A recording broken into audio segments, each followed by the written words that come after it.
Hello everyone, myself Riya Shah and I welcome you all back to the session of Indian Contracts Act। और आज हम complete करेंगे हमारी पिछली series that is discharge of contracts part 2।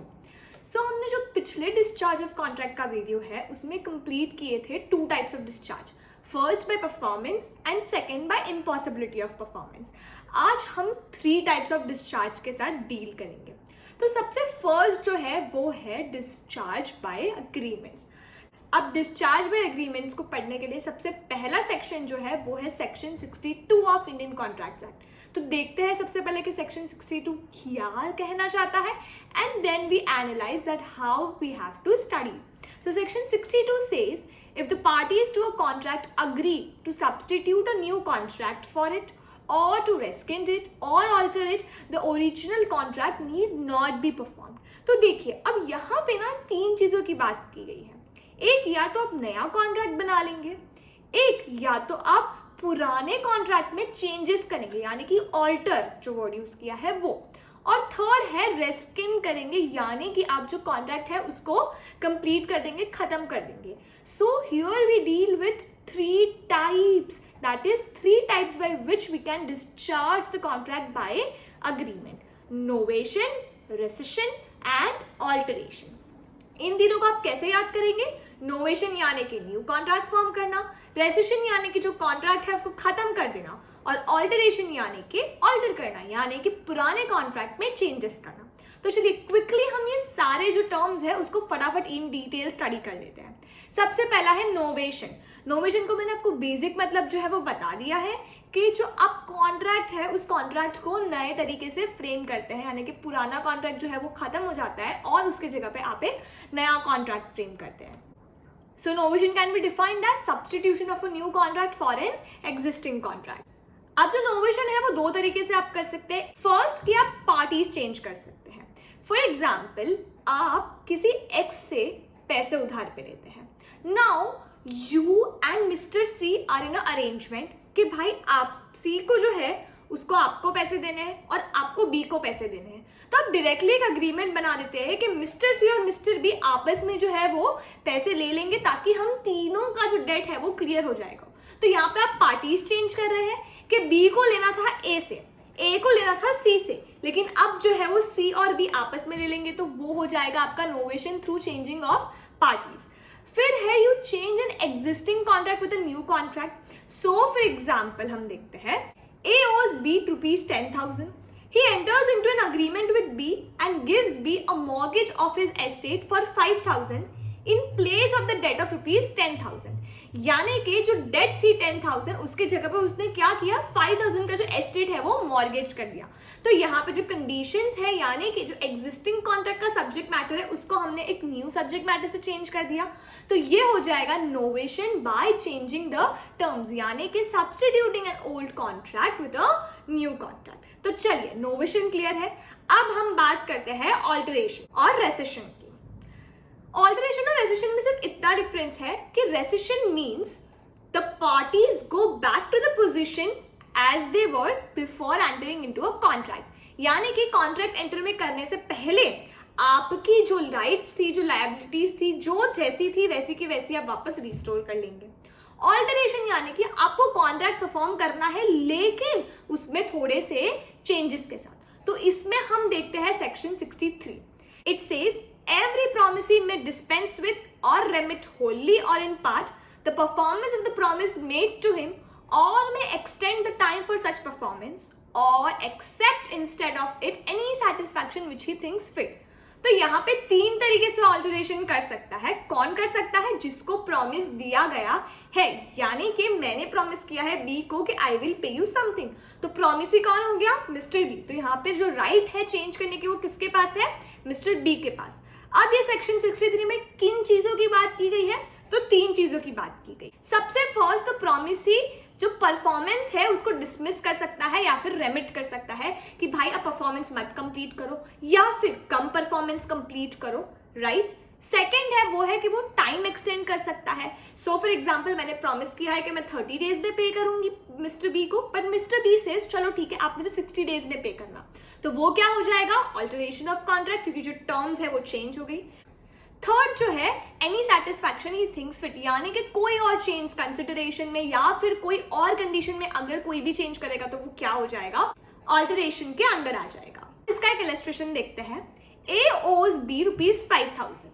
A pays to B and B accepts in satisfaction of the whole debt rupees 2,000 at the time and place at which rupees 5,000 were payable.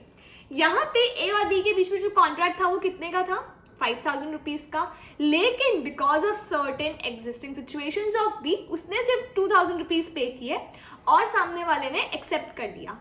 In place of rupees 5,000, only 2,000 were taken. तो ये क्या हो गया, change in the consideration हो गया, और the promise ही है उसने accept भी कर लिया। So this will come under alteration. So I hope आपको rescission, alteration और novation अच्छी तरीके से complete हो गया है।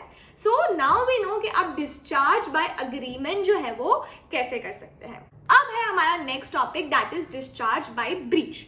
तो अब डिस्चार्ज बाय ब्रीच समझने के लिए हम सबसे पहले समझेंगे कि ब्रीच का मतलब क्या होता है। So breach occurs when one of the parties to a contract breaks an obligation which the contract imposes. So contract में ऑफ कोर्स है कि कुछ तो प्रॉमिस होगा कंप्लीट करने को। अगर one of the party breaks that promise, यानी कि एक पार्टी के ऊपर जो ऑब्लिगेशन था कंप्लीट करने का एक कॉन्ट्रैक्ट में ब्रेक कर देते हैं, तो एक कॉन्ट्रैक्ट में क्या हो जाता है, ब्रीच अकर होता है। अब ये ब्रीच दो टाइप की हो सकती है, फर्स्ट एंटिसिपेटरी ब्रीच और सेकंड जो है वो ब्रीच ड्यूरिंग द परफॉर्मेंस। अब दोनों में बहुत ही स्लाइट और बहुत सा सिंपल सा डिफरेंस है। एंटिसिपेटरी ब्रीच यानी कि कॉन्ट्रैक्ट में जो परफॉर्मेंस है वो जिस टाइम पे होने वाला है उस टाइम से पहले ही मैं पार्टी को बोल देती हूँ कि आई एम सॉरी, मैं ये कॉन्ट्रैक्ट जो है वो परफॉर्म नहीं कर पाऊंगी। ये हो गया anticipatory breach.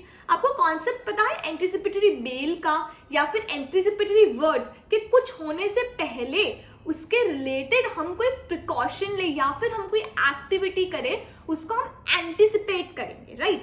So same goes here, anticipatory breach मतलब मैं नहीं कर सकती हूँ मेरा कॉन्ट्रैक्ट परफॉर्म, जब मुझे परफॉर्म करना है इसलिए मैं पहले से ही प्रिकॉशंस के लिए सामने वाली पार्टी को बोल रही हूँ कि I won't be able to perform the contract.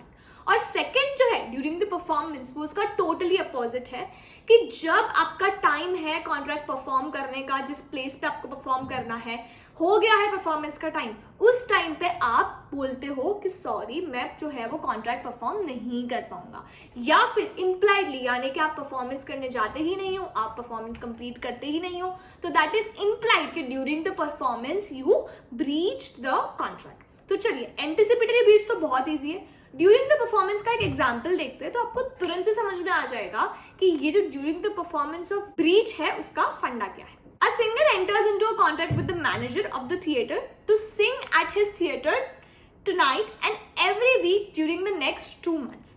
The manager engages to pay 100 rupees to the singer. On 6th night, singer willfully absents from the theatre for singing. So now the manager is at a liberty to put an end to the contract. Simple है, एक singer है एक manager है। Singer ने promise किया कि every night I will sing at your theatre. Manager ने कहा for every night I will pay you 100 rupees.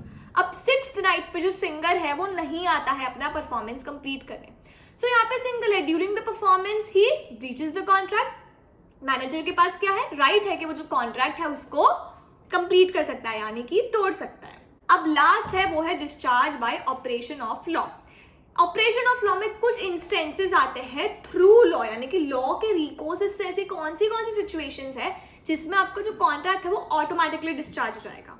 तो 4 चीजें आती है इसमें।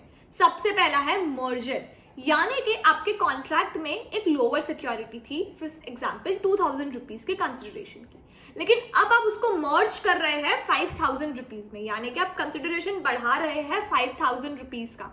तो इसका मतलब ये नहीं हुआ कि 2,000 प्लस 5,000 यानी कि 7,000 का कंसिडरेशन हो जाएगा। इसका मतलब ये कि आप जो 2,000 है उसको भी 5,000 के कंसिडरेशन में क्लब कर रहे हैं, यानी कि मर्ज कर रहे हैं। फिर सेकंड है डिक्री और judgement of the court. Simple है, अगर कोर्ट की कोई डिक्री है या जजमेंट है जिसमें ऐसा क्लियरली मेंशन कर दिया है कि दिस कॉन्ट्रैक्ट इज डिस्चार्ज्ड, तो but obviously it is discharged.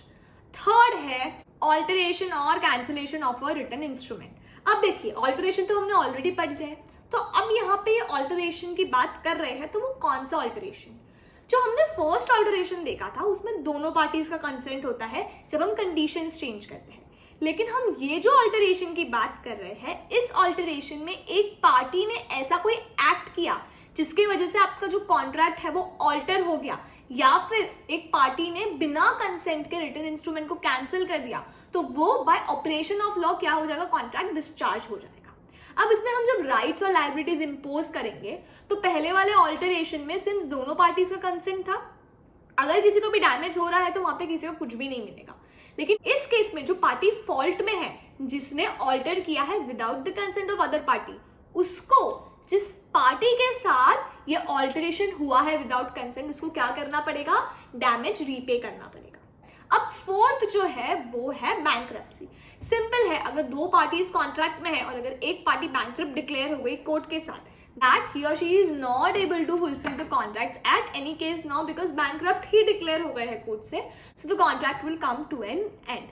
So that's it guys, हमने 5 टाइप्स के डिस्चार्ज ऑफ कॉन्ट्रैक्ट देख लिए हैं और इसी के साथ हम जो है हमारे जनरल कॉन्ट्रैक्ट्स की जो लेक्चर सीरीज है उसका आज कंप्लीशन करेंगे।